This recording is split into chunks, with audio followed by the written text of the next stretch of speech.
नमस्कार। बड़ी बहस छत्तीसगढ़ में आप सभी का बहुत स्वागत है। मैं हूं आपके साथ विवेक पांडे। छत्तीसगढ़ में अनुसूचित जातियों के लिए आरक्षित 10 सीटों सहित मध्य प्रदेश और राजस्थान की कुल 79 एससी सीटों को साधने के लिए बीजेपी की बैठक के कई सारे मायने हैं। बीजेपी के राष्ट्रीय संगठन महामंत्री वीएल संतोष, राष्ट्रीय संगठक वी सतीश की मौजूदगी में हुई इस बैठक में बीजेपी नेताओं ने राज्यवार चर्चा में ये रणनीति तय की है कि कैसे साल के अंत में होने वाले विधानसभा चुनाव में तीनों राज्यों की 79 सीटों पर बीजेपी की पैठ मजबूत हो।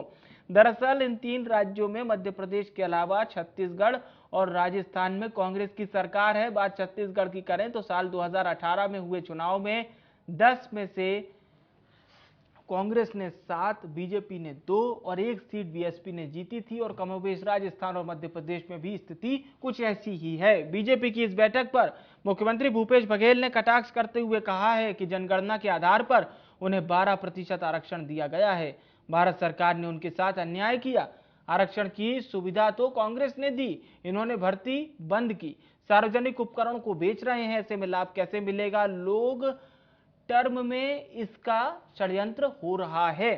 छत्तीसगढ़ की 10, मध्य प्रदेश की 35 और राजस्थान की 34 एससी आरक्षित सीटों पर बीजेपी रणनीति तय करने के लिए यह बैठक भले ही हुई हो, मगर सियासी जानकार ये कहते हैं कि बीजेपी की यह बैठक सिर्फ एससी सीटों को साधने नहीं बल्कि देश भर में सबसे ज्यादा मजबूत माने जाने वाली छत्तीसगढ़ कांग्रेस पर दबाव बनाने के लिए यहां पर मंथन किया गया है। तो आज इसी मुद्दे पर विस्तार से हम भी बात करेंगे। चर्चा के लिए हमारे साथ कुछ मेहमान भी जुड़ेंगे, लेकिन उसके पहले बीजेपी कांग्रेस नेताओं की प्रतिक्रिया को सुन लीजिए। ये अनुसूचित जाति मोर्चा भारतीय जनता पार्टी राष्ट्रीय पदाधिकारी बैठक है। इस देश में आने वाले कुछ महीनों में चुनाव है, खास करके मध्य प्रदेश, राजस्थान, छत्तीसगढ़, तेलंगाना, जिसमें अनुसूचित जाति की आबादी वाले राज्य हैं। तो एससी मोर्चा ये तय करेगा कि आने वाले चुनाव में मोर्चा किस ढंग से काम करेगा। उसके संदर्भ में विषय रखे जाएंगे, चुनावी विषय रखे जाएंगे। कुल मिलाकर के मैं कह सकता हूं कि संगठनात्मक दृष्टि से कार्यान्वयन होगा, और दूसरा राजनीतिक दृष्टि से क्रियान्वयन होगा, तीसरा जो है वो सामाजिक दृष्टि से भी क्रियान्वयन होगा। 3 तरह की योजना बनने की संभावना है, राजनीतिक योजना, सामाजिक योजना और संगठनात्मक योजना। 3 तरह से ये काम होने की संभावना है। भारतीय जनता पार्टी के अनुसूचित जाति मोर्चा के राष्ट्रीय पदाधिकारियों की बैठक रायपुर में हो रही है। निश्चित रूप से इस कार्य समिति में न केवल देश में 2024 में नरेंद्र मोदी जी के नेतृत्व में सरकार बने, इसके लिए योजना रचना बनेगी, कार्य योजना बनेगी। साथ ही जो छत्तीसगढ़ सहित 5 राज्यों में जो विधानसभा के चुनाव होने हैं, उसकी भी योजना रचना इस बैठक में बनेगी। जिस प्रकार से नरेंद्र मोदी जी के नेतृत्व में भारतीय जनता पार्टी की सरकार ने अनुसूचित जाति वर्ग के कल्याण के लिए, उनके मान सम्मान के लिए जो काम किया है, उन कामों को लेकर समाज के बीच में जाएंगे और निश्चित रूप से उसका लाभ पार्टी को आने वाले चुनाव में, विधानसभा चुनाव में और लोकसभा चुनाव में मिलेगा। पहली बात तो ये है कि जो जनगणना है उसके आधार पर उनको नहीं दिया गया है ना। 13% जनगणना में था, उसके बाद भी उनकी उसको 12% किया गया और अनुसूचित जाति के साथ लगातार पिछले सरकार ने लगातार अन्याय किया। अब वो उसे साधने की कोशिश कर रहे हैं। उनके राष्ट्रीय अध्यक्ष कह रहे हैं कि कांग्रेस ने शोषण किया है शुरू से एससी वर्ग का। ये भी कहा कि कट्टर दलित विरोधी है सरकार। जो आरक्षण की सुविधा या व्यवस्था की गई वो कांग्रेस की सरकार के द्वारा, और ये तो सारी सुविधाएं खत्म कर रहे हैं, भर्तियां बंद कर दी हैं और आरक्षण का लाभ देना नहीं चाहते, क्योंकि जितने भी सार्वजनिक उपक्रम हैं उसे लगातार बेच रहे हैं। तो प्राइवेट सेक्टर में कोई आरक्षण का लाभ मिलता नहीं। रेलवे में भर्ती बंद है, सार्वजनिक उपक्रम बेचे जा रहे हैं, तो आरक्षण का लाभ कहां मिलेगा? तो देखिए, दोनों पार्टियों के पास बताने के लिए अपनी अपनी योजनाएं भी हैं, महत्वाकांक्षाएं भी हैं और लगाने के लिए दूसरी पार्टियों के ऊपर आरोप भी हैं। अब हम चर्चा को शुरू करते हैं तो खास मेहमान हमारे साथ जुड़ चुके हैं। वंदना राजपूत जी हैं, प्रवक्ता हैं कांग्रेस पार्टी की, और किरण बघेल जी हैं, प्रवक्ता हैं भारतीय जनता पार्टी की। आप दोनों मेहमानों का बहुत स्वागत है। मैं वंदना जी आपसे चर्चा की शुरुआत करना चाहता हूं। छत्तीसगढ़ में कांग्रेस की सरकार है, तो क्या ये थोड़ा सा आप लोगों को एक मतलब प्रतीकात्मक भी ये बैठक है कि देखिए भारतीय जनता पार्टी आदिवासी समाज के लिए क्या कुछ कर रही है, वो भी उस राज्य में मीटिंग हो रही है जहां पर कांग्रेस इस समय आंकड़ों पे या फिर संख्या बल के हिसाब से पूरे भारत में सबसे मजबूत दिखाई देती है। ये मैं महिमांडन नहीं कर रहा हूं, एक मैं आंकड़ों के साथ बात बता रहा हूं। जी वंदना जी प्लीज। विधानसभा चुनाव 2000 हाँ तो कुछ बाकी, और लोकसभा हाँ है 2024 हम्म ऐसे चुनाव आता जा रहा है। भारतीय जनता पार्टी के नेताओं को याद आएगा, एसटी आएगा, ओबीसी आएगा, जरूरत सब याद आएंगे। जब चुनाव नजदीक आते हैं तभी लोगों को जनता की याद आती है। अगर वाकई में अनुसूचित जाति की अगर बात करना है तो भाजपा शासित राज्य की स्थिति देखिए कि वहाँ की हालत कितनी बिगड़ी हुई है। अगर जनजाति या अनुसूचित जाति की अगर बात करना चाहते हैं तो मणिपुर में जाए, हरियाणा में देखें, मध्य प्रदेश में देखें, गुजरात में देखें कि वहाँ उनकी स्थिति क्या है, वहां पर जाकर के उनके अधिकारों की बात करनी चाहिए। लेकिन नहीं, अगर करना है तो कांग्रेस के शासन जहाँ है वहां पर आकर करना है। जबकि यहाँ छत्तीसगढ़ की बात करते हैं, यहाँ का वातावरण बहुत अच्छा है, लेकिन भारतीय जनता पार्टी को ये पसंद नहीं आता। उन लोगों को छत्तीसगढ़ के वातावरण को इन लोग प्रदूषित करने की बहुत ही इन लोग को भरसक प्रयास कर रहे हैं। और दूसरी बात, 15 साल भारतीय जनता पार्टी की शासन थी। इस 15 साल में अभी कुछ दिन पहले युवाओं ने, आपने देखा कि नग्न अवस्था में किस हिसाब से ये लोग अपना प्रदर्शन कर रहे थे फर्जी जाति प्रमाण पत्र को लेकर। तो ये फर्जी जाति प्रमाण पत्र का जो ठीकरा है वो कौन किया था? ये डॉक्टर रमन सिंह के उसके शासनकाल में हुआ था। तो डॉक्टर रमन सिंह के कार्यकाल में हमेशा देखिए युवाओं के जो भविष्य के साथ खिलवाड़ किया जाता था, फर्जी जाति प्रमाण पत्र बना करके युवाओं को भर्ती करने की प्रक्रिया करते थे। इनके पीछे इनका उद्देश्य क्या था? अपना जेब भरो चाहे कुछ भी हो, इन लोगों का यही उद्देश्य होता था। लेकिन कांग्रेस की सरकार है, सभी वर्गों की हित के लिए काम करती है, चाहे एसटी है, ओबीसी है, चाहे जनरल है, तो ये सभी वर्गों के लिए अपन काम करते हैं। अगर बात करते हैं कि कुछ दिन पहले आपने देखा है कि 12 समुदाय जो छत्तीसगढ़ के हैं उसको एसटी में शामिल करने का काम किया। ये छत्तीसगढ़ की जो कांग्रेस सरकार की पहल के ही कारण है कि आज राज्यसभा में जो विधेयक को मंजूरी दे दी है। अच्छा। और हमारी अगर सरकार की बात करते हैं तो आज तो हमारी जो सरकार है जनता के लिए इतना अधिक काम कर रही है। आप देख रहे हैं कि सब अपनी आत्मनिर्भर बन रहे हैं, रोजगार प्राप्त कर रहे हैं, बच्चों को हम अच्छी शिक्षा दे रहे हैं, युवाओं को नौकरी दे रहे हैं। लेकिन भारतीय जनता पार्टी को ये पसंद नहीं आ रही है, क्योंकि 15 साल की सरकार में इन्होंने नहीं किया और 4.5 और 5 साल की सरकार में, कांग्रेस सरकार में बहुत अच्छा काम करके दिखाया। इसीलिए लोग लगातार रणनीति बना रहे हैं कि छत्तीसगढ़ के माहौल को बिगाड़ा क्या जाए। ये लोग मणिपुर में नहीं जाते, ये लोग अभी हरियाणा में नहीं जाते। ठीक है पहली बार ऐसी स्थिति हो रही है। जी काफी सियासत हो रही है। ठीक है, मैं किरण जी आपसे पूछना चाहूंगा, अगर देखिए हम इस बात को कहें कि ये चुनाव के लिए नहीं हो रहा है तो थोड़ा सा बेमानी बात होगी। ठीक है, आप लोग उनके विकास की भी बात कीजिए, चुनाव की दृष्टि से भी देखिए, पर ऐसा आप लोगों को क्यों लगता है कि कांग्रेस सरकार में आदिवासी समाज को वो योजनाओं से दूर रखा जा रहा है या उनके साथ न्याय नहीं हो रहा है? हमारे जो भाजपा शासनकाल है या मोदी जी की सरकार है, वो सबका साथ, सबका विकास और सबके विश्वास के मूल मंत्र को पर्याय मानकर चल रहा है। और हर वर्ग के हित में, चाहे वो ओबीसी वर्ग हो, सामान्य वर्ग हो, दलित, शोषित और वंचित वर्ग के लिए तो खास तौर पे कार्य किए हैं। वही छत्तीसगढ़ में जब इनकी सरकार आती है तो गिरौदपुरी में जिन गुरु घासीदास बाबा के जन्म स्थली का गुरुद्वार बनाने का कार्य इन्होंने अपने शासनकाल में रोक दिया है, जो साफ दर्शाता है कि ये अनुसूचित जाति विरोधी की सरकार है। और जिस प्रकार अभी वंदना जी बोल रही थी ना, नग्न होकर युवकों को प्रदर्शन करना पड़ रहा है, जबकि युवाओं की आवाज को दबाया जा रहा है। ये युवा पहले से ही अपनी मांग को लेकर इस शासन के पास गए। अगर ये शासन उनकी मांगों को लेकर संवेदनशील रहती और उनके हित के लिए खड़ी होती तो उन्हें अपने वस्त्र उतारने के लिए मजबूर नहीं होना पड़ता। इसका जिम्मेदारी तो सीधे सीधे कांग्रेस सरकार के ऊपर जाती है। और वंदना जी मणिपुर की बात कर रही थी, गुजरात की बात कर रही थी, तो ये सिर्फ मणिपुर और गुजरात की बात करते हैं, वेस्ट बंगाल की बात नहीं करते। वहां भी महिलाओं के साथ अत्याचार हो रहे हैं, अनाचार हो रहे हैं। कि राजस्थान की महिला, दलित महिलाओं के विरोध में होने वाले अत्याचार के बात में नहीं करते। ये सिर्फ सिलेक्टिव राजनीति करते हैं। जिस प्रदेश में इनकी शासन चल रही है, अगर वहां किसी महिला या दलित के खिलाफ कोई अत्याचार होता है तो वो छोटा हो जाता है। वहीं कांग्रेस भाजपा प्रदेशित राज्य में अगर कहीं होता है तो वो बड़ा हो जाता है। तो आप देख सकते हैं छत्तीसगढ़ कांग्रेस और इनके नेता सिलेक्टिव राजनीति करते हैं। ये दलित विरोधी हैं, संविधान विरोधी हैं, कानून विरोधी हैं। वंदना जी को मैं चैलेंज करती हूँ कि छत्तीसगढ़ शासन में ऐसा एक भी योजना या ऐसा कोई भी विकास या कोई भी कार्य जो दलित वर्ग या अनुसूचित जनजाति के लिए इन्होंने शुरू किया होगा तो मुझे बता के दिखाएं। वहीं हम लोगों ने कुतुब मीनार से बड़ा जैद खान का निर्माण, जो कि गिनीज वर्ल्ड रिकॉर्ड बुक में दर्ज है, अनुसूचित जाति वर्ग के लिए बनाया गया था। इसका शिलान्यास और इसका इनॉग्रेशन भी हमारे माननीय अमित शाह जी के द्वारा किया गया। और मैं दावे के साथ कह रही हूँ कि ये सरकार दलितों के लिए, अनुसूचित जातियों के लिए अगर एक भी कोई भी कार्य किया होगा तो वंदना जी बता। चलिए, आपने एक कार्य पूछा है तो मेरी भी ड्यूटी बनती है मैं पूछूं।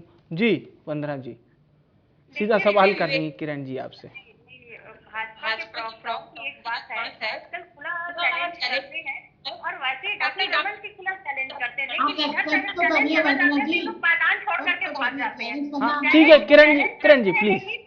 चैलेंज करते हैं लेकिन चैलेंज पूरा करने की लोगों की हिम्मत नहीं रहती, मैदान छोड़ करके भाग जाते हैं। अभी कुछ दिन पहले गेड़ी का भी चैलेंज हुआ था, जब हमारे मुख्यमंत्री ने चैलेंज दिया था तो रमन सिंह ने मैदान छोड़ करके भाग गया था।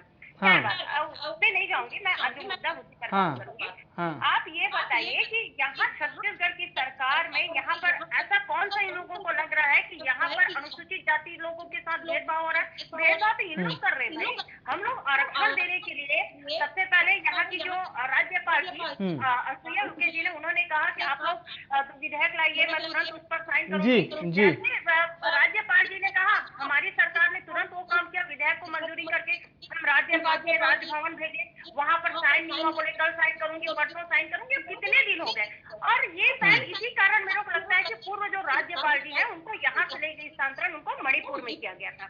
और नहीं, वो ये पूछ रही हैं किरण जी, ये पूछ रही हैं कि मैं वही बता रही हूँ जी, मैं वहीं पर आ रही हूँ। मैं आरक्षण की अगर बात करते हैं, क्योंकि अगर काम की बात है तो आरक्षण की यहाँ पर उल्लेख होना ही चाहिए। तो आरक्षण विरोधी तो सबसे पहले भारतीय जनता पार्टी के नेता है। वो लोग नहीं चाहते कि यहाँ पर एसटी, एससी, ओबीसी, जनरल को यहाँ पर आरक्षण मिले, इसीलिए राजभवन के सहारे, राज्यभवन के पीछे छुप करके ये लोग ये पूरा नौटंकी कर रहे हैं। अभी तक ये मेरे को बता दें, अभी तक विधेयक क्यों में आरक्षण में क्यों राज्यपाल जी का साइन क्यों नहीं हुआ?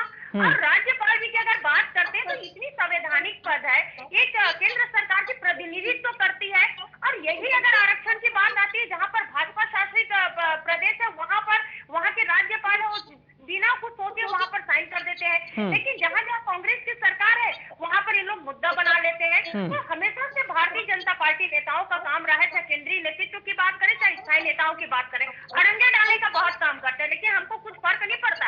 अब काम पूछ रहे थे ना, मैं काम बता रही हूँ। अभी अगर आप अनुसूचित जाति की बात कर रहे हैं, अभी लाखों युवाओं को हमने बेरोजगार थे उनको रोजगार देने का काम किए, लाखों युवाओं को अभी हम बेरोजगारी भत्ता दे रहे हैं, नए रोजगार का सृजन कर रहे हैं, आत्मनिर्भर बनाने का काम कर रहे हैं, किसानों को समर्थन मूल्य दे रहे हैं, क्योंकि किसानों में भी अनुसूचित जाति रहता है। शायद आपको छत्तीसगढ़ के माहौल में रहते नहीं है भाजपा के किरण जी, इसीलिए उन लोगों को नहीं मालूम, इसीलिए पूछ रहे एक काम बता दो। इनको शर्म आनी चाहिए, एक काम पूछते हैं, मैं मेरे से मिल रहे तो उसको 100 काम बता दूं मैं। ये लोग जनता के बीच जाते हैं, जनता के बीच में सरोकार बैठाते हैं, तब पता चलता है इन लोग को।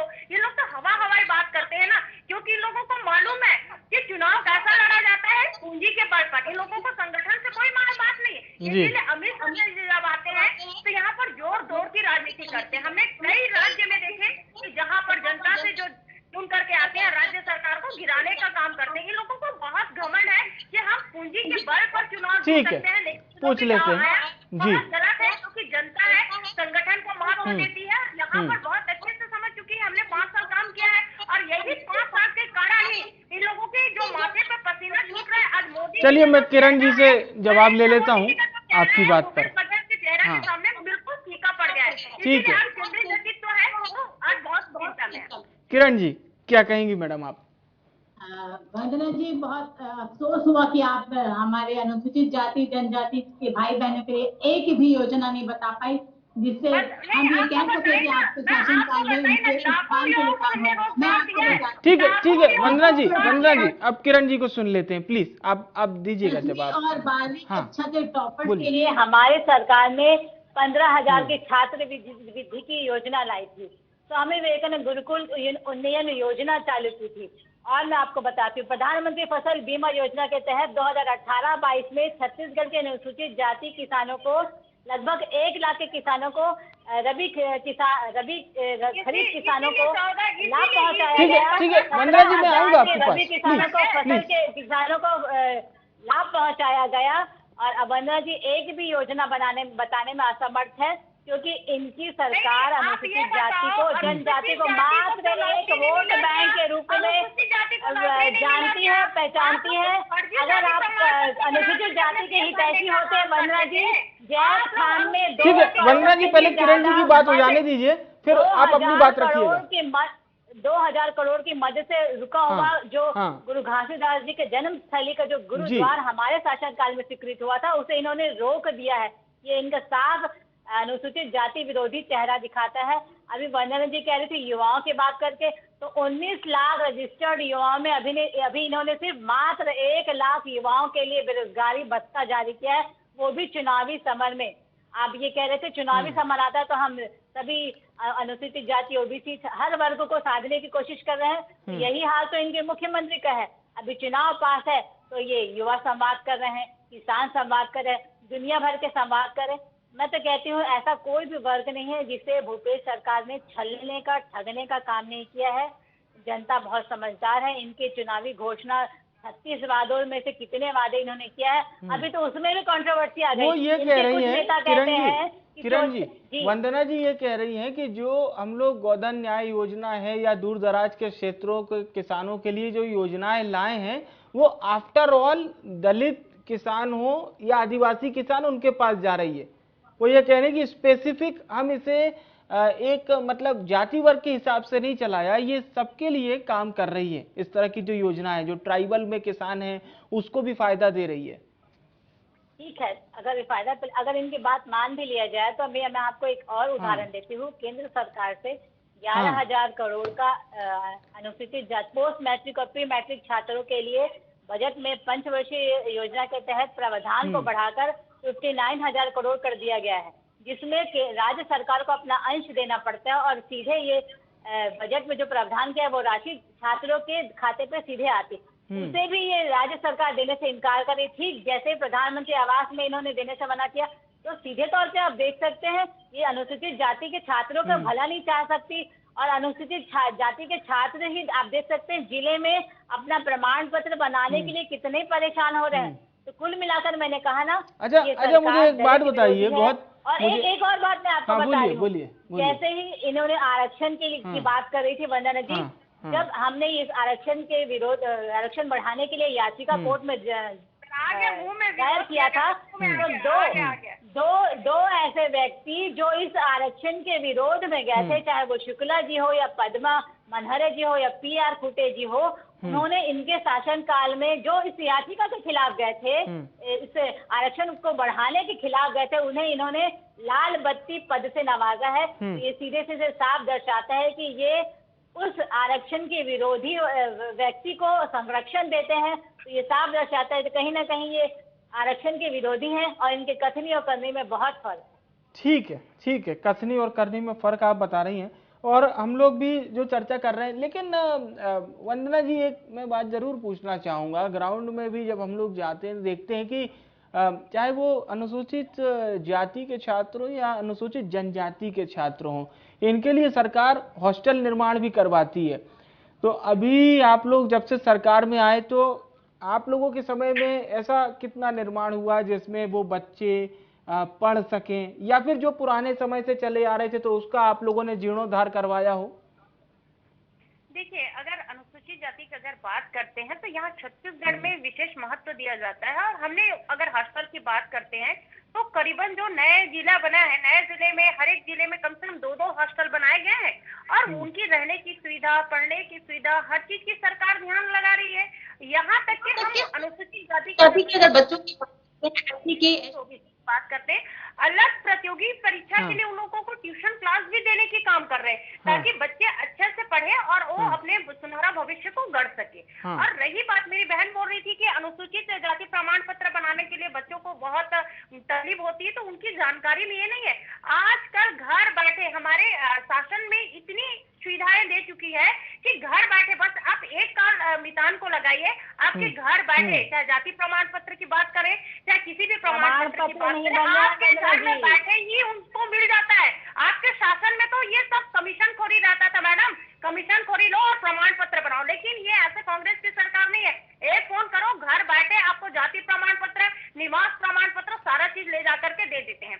और दूसरी बात, आप लोग हमेशा SC, ST, OBC जात पात में बांटने की कोशिश करते हैं, लेकिन हमारी कांग्रेस सरकार ने किसानों की जेब में डायरेक्ट पैसा भेजा। हमने ये नहीं देखा कि ये ST है या SC है या OBC है या जनरल है, हम इसको पैसा देंगे, इसको नहीं देंगे। यहाँ तक कि भाजपा नेताओं की जेब में पैसा गया। जब भाजपा नेताओं के जेब में पैसा जाते हैं तो चुप रह जाते हैं, लेकिन बाद में जब पैसा खत्म हो जाते हैं फिर बयानबाजी करते हैं। लेकिन ये हमारे लिए कोई यहाँ पर ये पॉइंट नहीं है। हमारा काम है काम करना और हम काम कर रहे हैं। रही बात, अभी अगर बात करते हैं छत्तीसगढ़ की, तो छत्तीसगढ़ सरकार ने हर पहलू पर काम किया है, हर वर्ग के लिए काम किया है। अभी माननीय मुख्यमंत्री भूपेश बघेल के काम के सामने में अभी नरेंद्र मोदी जी भी नहीं टिक पा रहे हैं और 15 साल जो डॉक्टर रमन सिंह जी थे, उनका तो चेहरे पर तो भ्रष्टाचारी का 2 दाग है, वो जनता भूल नहीं पाई है। चाहे हम कमीशन खोरी की बात करें, चाहे पनामा घोटाला के बारे में बात करें, चाहे मोबाइल घोटाला के बारे में बात करें, लैपटॉप घोटाला की बात करें, चाहे CM मैडम की बात करें, जनता भूली नहीं है। और सबसे बड़ी बात,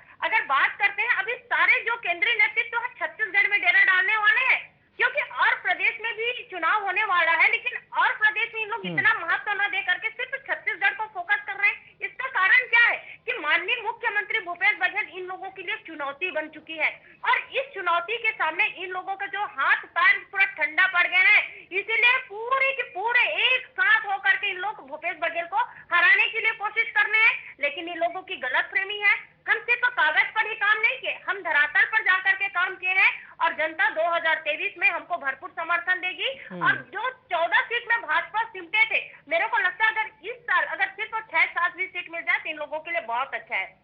रही बात, अगर कांग्रेस सरकार की बात करते हैं तो यहाँ पर अनुसूचित जाति में महिलाएं आती है।